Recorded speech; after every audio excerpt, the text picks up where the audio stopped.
교회에 계시는 분들과 함께 인사 나누면 좋겠습니다. 당신은 하나님의 기쁨입니다. 당신은 하나님의 기쁨입니다. 당신은 하나님의 기쁨입니다. 하나님께서는 학교를 하나 운영하고 계십니다. 하나님의 사람이라면 누구나 입학하게 되고 또 졸업하게 되는 그런 학교입니다. 그 학교의 이름은 광야학교입니다. 이름만 들어도 좀 두려움 좀 몰려오죠. 빡세 보입니다. 그런데 여러분 걱정하지 마십시오. 등록금은 무료입니다. 하나님의 학교, 이 광야학교를 거쳐간 수많은 믿음의 선진들이 있는데 오늘은 그 중에서 다윗이 거쳐갔던 광야학교, 그리고 다윗이 만났던 하나님에 대해 말씀을 나누고자 합니다. 오늘 본문을 보시면 세 개의 지명이 등장하는데요. 24절에 10, 25절에 마온, 그리고 29절에 엔게디입니다. 이 세 곳은 사무엘상 23장과 24장에 걸쳐서 다윗이 연속으로 가게 되는 광야의 이름입니다. 지도 한번 보실까요? 지도를 하나 준비했는데요. 이게 화면에 잘 보일지 모르겠습니다. 다윗의 도피 경로가 그려진 지도인데 경로는 복잡하니까 그냥 지명 이름만 한번 확인하면 좋겠습니다. 오른쪽에 사해 바다가 보이시나요? 사해 그 바로 왼쪽에 보면 엔게디 황무지가 보일 겁니다. 발견하셨을까요? 너무 작나요? 네, 있다라고 생각하시고 보면 되겠습니다. 그리고 엔게디 황무지에서 빨간 선으로 연결된 것으로 조금 따라오다 보면 마온 황무지가 보일 겁니다. 그리고 바로 위에 10 황무지가 있습니다. 그리고 그 위에 헤브론이 있습니다. 네, 보인다 치고요. 화면 이제 내려주시고요. 자, 십광야는 헤브론을 기준으로 약 남동쪽으로 8km 정도 떨어진 곳에 위치한 광야로 그 광야의 특징은 접근이 어려운 가파른 경사로 이루어진 깊은 골짜기 광야가 십광야입니다. 그리고 마온 광야는 십광야 남쪽으로 약 8km 정도 떨어진 곳으로 이곳의 특징은 산간 지역에 위치하여 사방이 잘 보이는 광야였다라는 겁니다. 그리고 마지막 엔게디 광야는요, 헤브론을 중심으로 동쪽으로 32km 정도 제일 멀리 떨어진 곳으로 지질 특성상 동굴이 많은 광야입니다.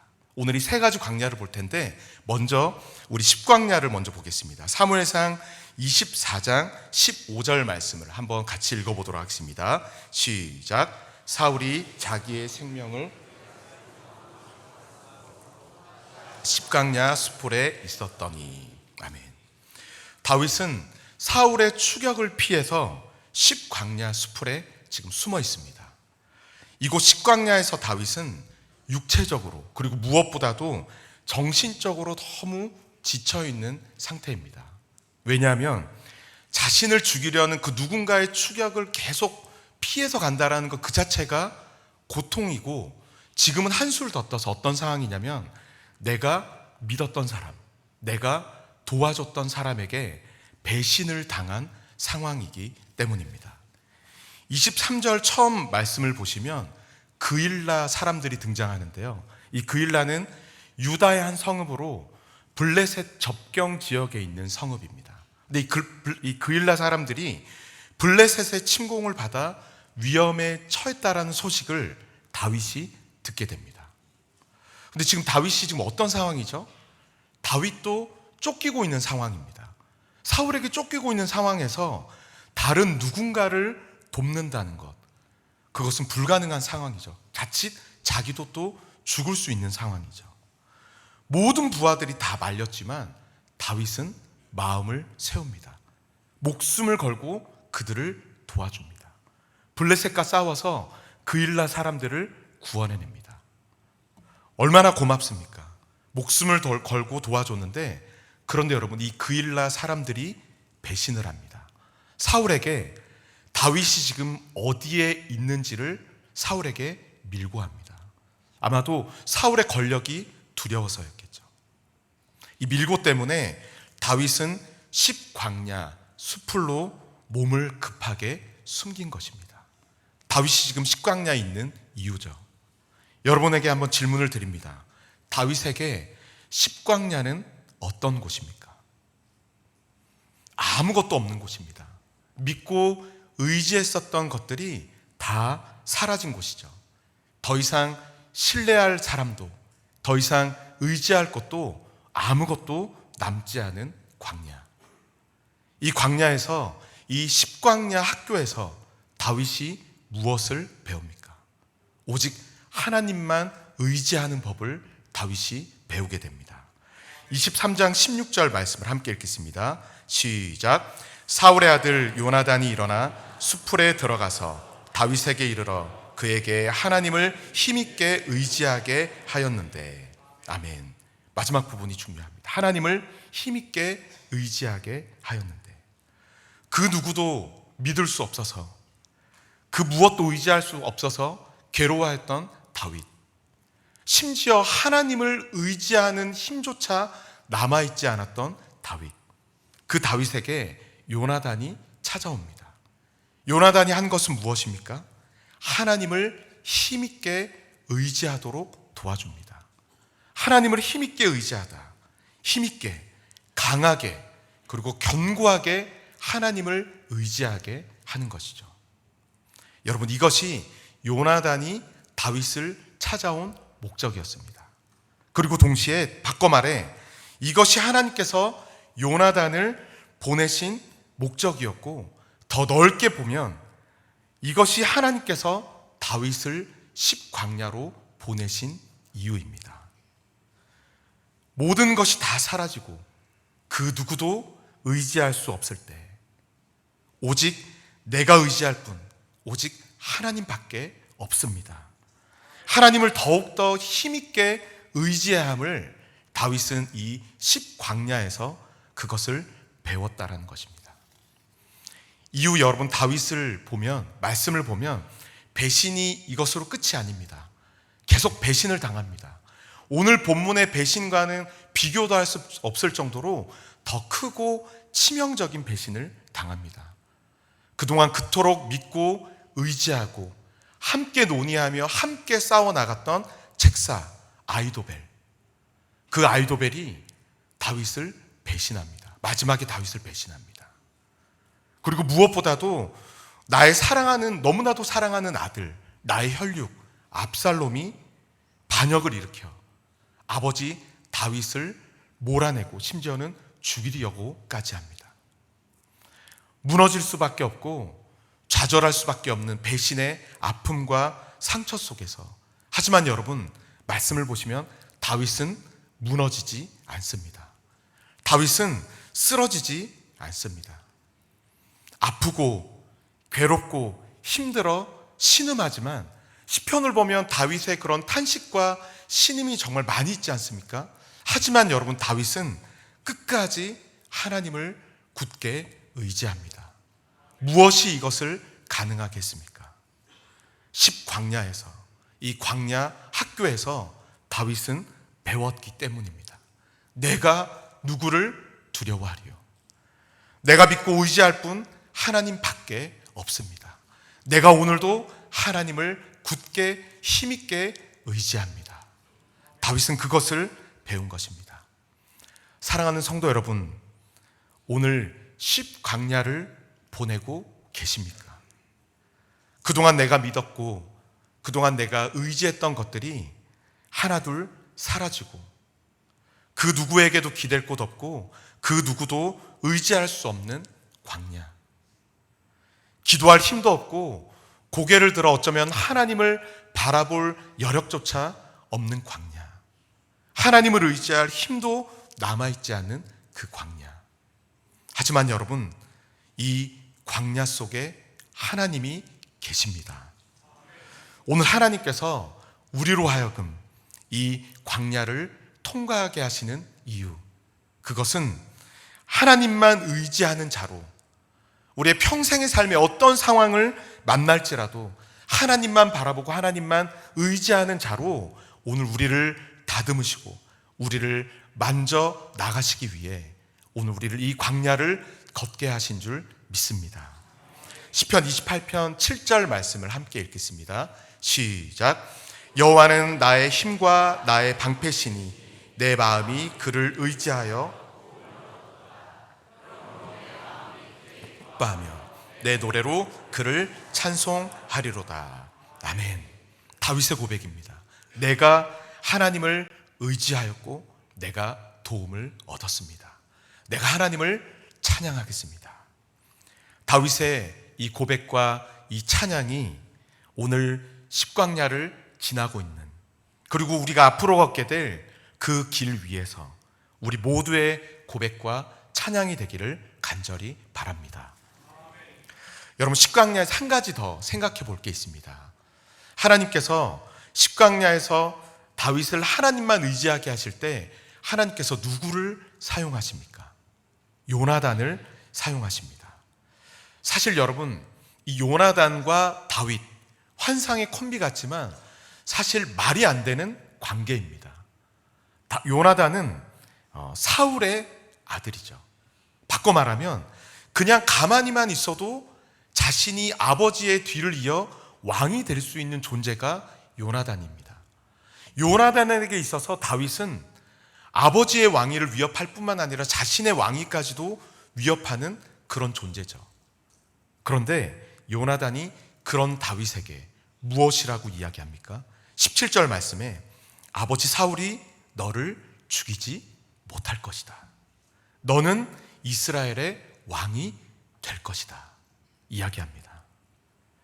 다윗은 요나단의 말을 듣고 기억을 떠올립니다. 하나님이 나에게 기름 부어주셨지.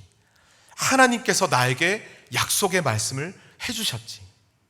다윗은 다시 한번 하나님의 약속을 상기하며 그 약속의 말씀을 믿음으로 붙잡게 되는 것이죠. 여러분, 하나님께서는 오늘도 저와 여러분들에게 요나단을 보내주시는 줄 믿습니다. 이 요나단은 사람만 의지하는 게 아닙니다. 하나님의 은혜의 방편은 너무나도 다양합니다. 때로는 말씀을 통해, 때로는 기도를 통해, 때로는 어떤 상황을 통해, 그리고 오늘 본문처럼 때로는 어떤 누군가를 통해 하나님께서는 우리를 만나주시고 우리를 잡아주시고 우리를 안아주시고 우리를 일으켜 세워주시는 분이십니다. 우리 삶에는 하나님께서 보내주신 수많은 요나단이 있습니다. 그 은혜, 그 요나단을 볼 수 있고 그것을 깨달을 수 있는 것, 그것이 바로 믿음이죠. 바라기는 오늘 우리의 믿음의 눈을 열어주사 오늘도 저와 여러분들을 위해, 오늘도 나를 위해 끊임없이 보내주시는 요나단을 볼 수 있는 저와 여러분들이 되기를 간절히 바랍니다. 나아가 그뿐만이 아니라 나아가 오늘 우리가 십광야를 지난 우리도 누군가의 요나단이 되어 여전히 그 광야에서 힘들어하고 고통하고 신음하는 그 누군가에게 손 내밀어 줄 수 있고 말씀으로 위로해 줄 수 있는 요나단이 되기를 간절히 바랍니다. 다음으로 여러분, 십광야 다음에 어떤 광야죠? 마온 광야입니다.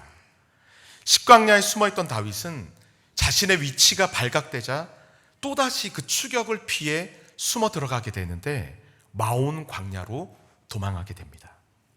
이곳 마온 광야에서 다윗은 무엇을 경험하냐면요, 죽을 위기, 죽을 수밖에 없는 위기를 경험하게 됩니다. 우리 사무엘상 23장 26절 말씀을 함께 읽겠습니다. 시작. 사울이 산 이쪽으로 가매 다윗과 그의 사람은 산 저쪽으로 가며 다윗이 사울을 두려워하여 급히 피하려 하였으니 이는 사울과 그의 사람들이 다윗과 그의 사람들을 에워싸고 잡으려 함이 없더라. 아멘. 처음에 마온 광야를 설명하면서 산간 지역이라고 말씀을 드렸죠. 지금 상황이 이렇습니다. 산 하나를 지금 가운데 두고요, 사울의 군대가 다윗을 잡기 위해 산 이쪽으로 가면 다윗이 그것을 피해 산 저쪽으로 도망가고요, 사울이 다시 다윗을 잡기 위해 산 저쪽으로 추격해 오면 다윗은 사울을 피해 산 이쪽으로 도망을 치는 상황입니다. 얼마나 긴박한 상황입니까? 잡히면 죽는 상황이죠. 여러분, 정글짐 아십니까? 예전에, 요즘은 찾아볼 수 없지만 예전 놀이터에는 무조건 이 정글짐이 있었습니다. 정글짐 맞나요? 정글짐? 이렇게 쇠로 이렇게 되어진 집처럼 만들어진 것인데, 이제 시작이 되면 술래가 잡기 시작합니다. 막 안에서 막 이곳을 들어갔다 올라갔다 하면서 사람들 흩어져 있는 친구들을 잡기 시작합니다. 술래를 피해 이리저리 도망 다니죠. 그런데 눈에 보입니다. 술래가 가까이 오는 것을 보면 공포에 사로잡힙니다. 무섭습니다. 그래서 정신없이 도망가다가 이마가 부딪혀서 이마가 깨지기도 하고요. 그리고 잘못 디뎌서 떨어지기도 하고 어딘가 부러지기도 합니다. 생각해보면 저희 어렸을 때 정글짐이 저희를 강하게 한 것 같습니다. 근데 어쨌든 이 정글짐의 공포, 이거는 정글짐에서 놀아본 분들만 공감하실 겁니다. 끄덕끄덕 해주시는데, 공감하시는 분들 눈을 깜짝깜짝 한번 해주실까요? 네, 공포. 그런데 여러분, 지금 다윗의 상황, 이 공포와는 비교할 수 없는 공포에 다윗이 놓여져 있습니다. 공포 그 자체입니다. 잡히면 죽습니다. 위기의 순간이죠. 더군다나 여러분 말씀을 보시면 다윗은 혼자가 아닙니다. 600명이나 되는 많은 사람들이 지금 다윗과 함께하고 있죠. 다윗 만약에 혼자라면 그래도 어디 숨기도 하고 빨리 도망이라도 칠 텐데, 이 600명의 사람들과 함께 도망치는 것은 사실 불가능한 상황입니다. 결국 어떻게 됩니까? 말씀을 보시면 다윗과 600명은 포위당합니다. 사울의 군대가 산 전체를 에워싸 더 이상 도망갈 곳이 없게 됩니다. 그곳이 마온 광야입니다. 여러분, 질문 던집니다. 다윗에게 마온 광야는 어떤 곳입니까? 포기할 수밖에 없는 광야. 내가 더 이상 할 수 있는 것이 아무것도 없어서 두 손 두 발 다 들 수밖에 없는 곳. 죽을 수밖에 없는 광야가 마온 광야이죠. 그런데 여러분, 이 광야에서, 이 마온 광야 학교에서 다윗이 무엇을 배웁니까? 죽음의 위기 속에서도 하나님이 나의 피난처가 되어주시는 기적을 다윗은 이곳에서 경험하게 됩니다. 27절과 27절 말씀을 함께 읽어보도록 하겠습니다. 시작. 전령이 사울에게 와서 이르되 급히 오소서, 블레셋 사람들이 땅을 침노하나이다. 이에 사울이 다윗 뒤쪽 길을 그치고 돌아와 블레셋 사람들을 치러 갔으므로 그곳을 셀라 하마누곳이라 칭하니라. 아멘. 사울의 군대가 산 전체를 에워싸서 이제 죽음을 눈앞에 두고 있는 다윗과 600명. 그 위기의 상황 속에서 여러분, 말도 안 되는 기적이 일어납니다. 블레셋이 지금 이스라엘에 쳐들어왔으니 급히 빨리 오소서라는 전령을 사울이 받게 됩니다. 지금 바로 눈앞에 다윗이 손만 뻗으면 잡을 수 있는 위치에 다윗이 있었지만, 사울은 이 포위망을 풀고 돌아갑니다. 블레셋과 전쟁하기 위해 돌아갑니다. 여러분, 이 이야기를 하나님을 모르는 사람에게 이야기를 들려주면 뭐라고 이야기할까요? 와, 운 좋다. 와, 재수 진짜 좋다라고 이야기하겠죠. 하지만 여러분, 이 기적은 결코 우연이나 행운이 아닙니다. 이 성경은 이 기적의 이유에 대해서 명확하게 그 이유를 밝혀주는데요. 23장 14절 말씀을 함께 읽어보겠습니다. 14절입니다. 시작. 다윗이 광야의 요새에도 있었고 또 십광야 산골에도 머물렀으므로 사울이 매일 찾되 하나님이 그를 그의 손에 넘기지 아니하시니라. 아멘. 여러분, 맨 마지막 부분 발견하셨습니까? 그 이유. 우연도 아니요, 행운도 아니요, 바로 하나님이 하신 것입니다. 하나님이 그의 손, 사울에게 다윗을 넘기지 아니했기 때문입니다. 바꿔 말하면 하나님의 손에 다윗이 있었기 때문입니다. 더 넓게 말하면 하나님이 다윗의 피난처가 되어 주셨기 때문입니다. 여러분 믿으십니까? 시편 전체 150편 중에 다윗이 지은 시가 73편이 있습니다. 그런데 그 시편 안에 무려 37번이나 피난처라는 단어가 등장합니다. 다윗은 늘 피난처를 고백하죠. 그런데 다윗에게 있어 피난처는 도망치는 물리적 장소가 아니라 오직 하나님을 지칭합니다. 하나님이 나의 피난처십니다. 내가 오늘도 하나님께로 피합니다. 나를 도와 주옵소서. 다윗은 이곳 마온 광야에서 어떤 위협도 뚫을 수 없는 하나님이라는 피난처를 다윗은 이곳에서 소유하게 되는 것입니다. 이후에 다윗의 인생을 계속 보시면 더 큰 생명의 위기를 수도 없이 경험합니다. 하지만 여러분, 다윗은 결코 포기하지 않습니다. 좌절하지 않습니다. 다윗은 죽음의 모든 수많은 위기 속에서도 생명을 경험합니다. 다시 살아나고 다시 생명을 얻게 됩니다. 어떻게 그렇습니까? 마온 광야에서 배운 이 진리, 피난처 되시는 하나님께 다윗은 매일 나아갔기 때문입니다. 피난처 되시는 하나님께 나의 삶을 다윗은 드렸기 때문입니다. 사랑하는 성도 여러분, 오늘 우리도 마찬가지죠. 우리의 힘으로 어떻게 할 수 없는, 우리의 지혜와 우리의 경험으로 어떻게 할 수 없는 문제를 우리도 만날 때가 있습니다. 경제적인 문제도 될 수 있고요. 건강의 문제, 관계의 문제, 자녀의 문제. 더 이상 할 수 있는 것이 없어 두 손, 두 발 다 들 수 없을 그때, 여러분 기억하시길 바랍니다. 바로 그때가 피난처 되시는 나의 하나님을 만날 수 있는 때임을 믿습니다. 시편 59편 16절 말씀입니다. 함께 읽겠습니다. 시작.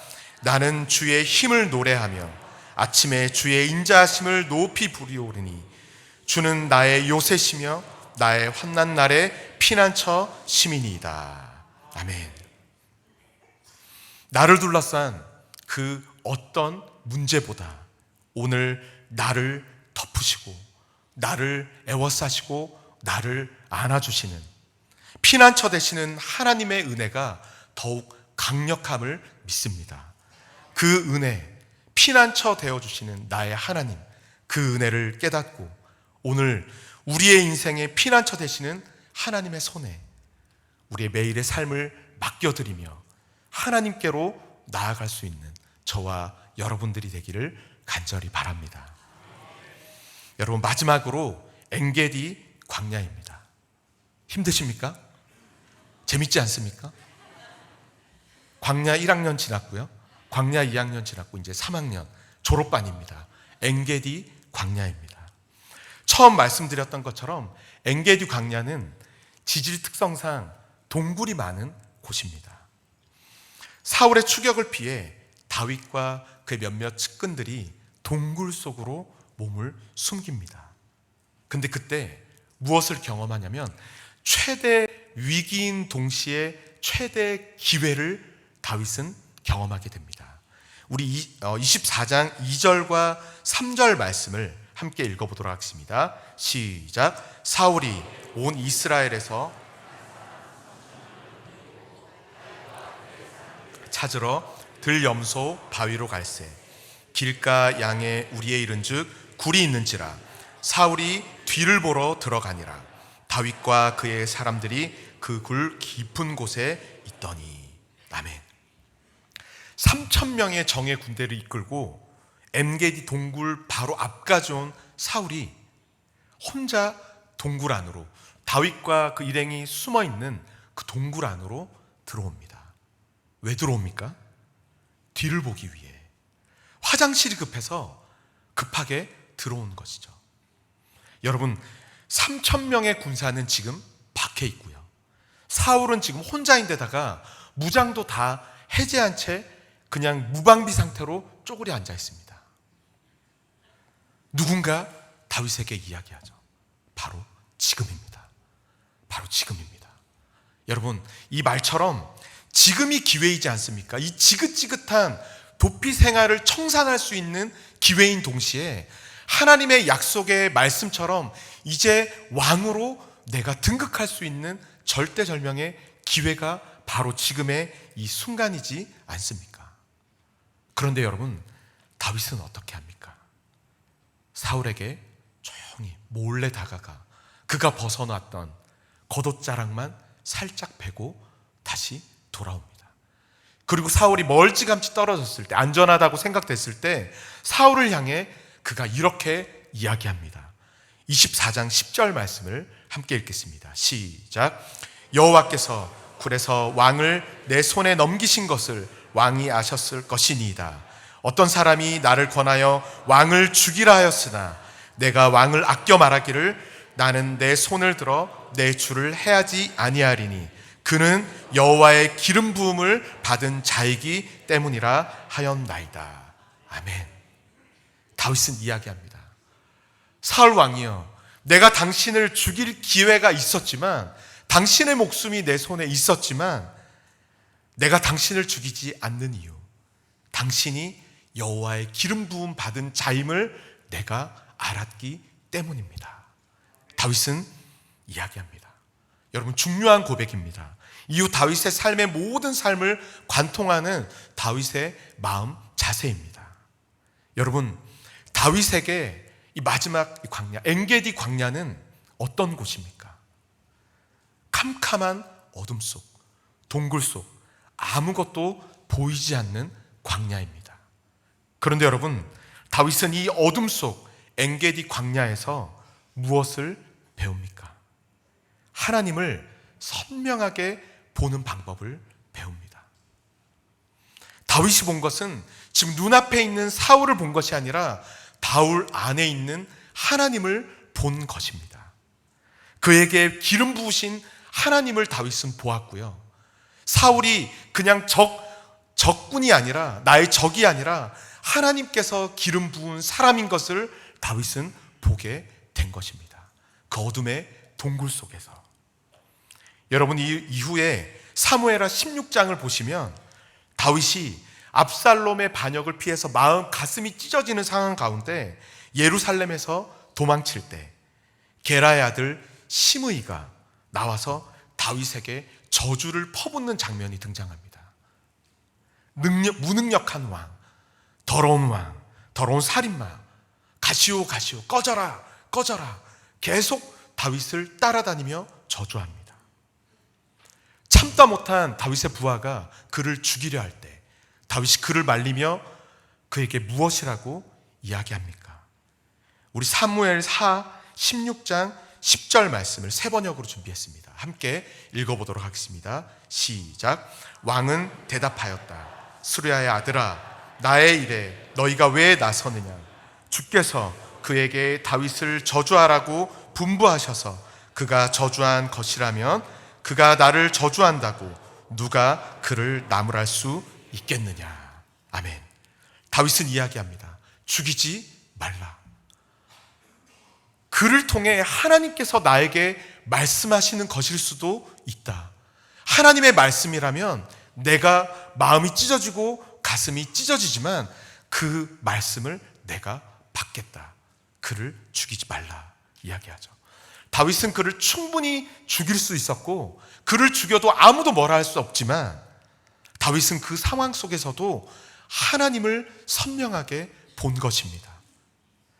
다윗은 자신을 욕하는 시므의 속에서도 하나님을 보았고 그의 조롱 속에서도 하나님의 음성을 들을 수 있었다라는 것입니다.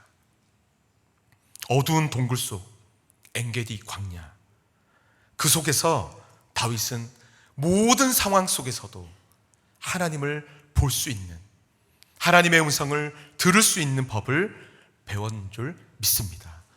여러분, 오늘 우리도 우리의 삶의 모든 순간을 통해, 우리의 광야를 통해, 오늘도 모든 순간을 통해 하나님을 더욱 선명하게 볼 수 있는 저와 여러분들이 되기를 간절히 바랍니다. 저는 출퇴근을 교회로 올 때 자전거로 대부분 합니다. 오늘도 자전거를 타고 왔는데요. 오늘 자전거를 타면서 그런 생각이 들었습니다. 집에서 교회로 올 때는 경사가 쭉 이어집니다. 풍무 도서관에서부터 교회까지 쭉 오르막입니다.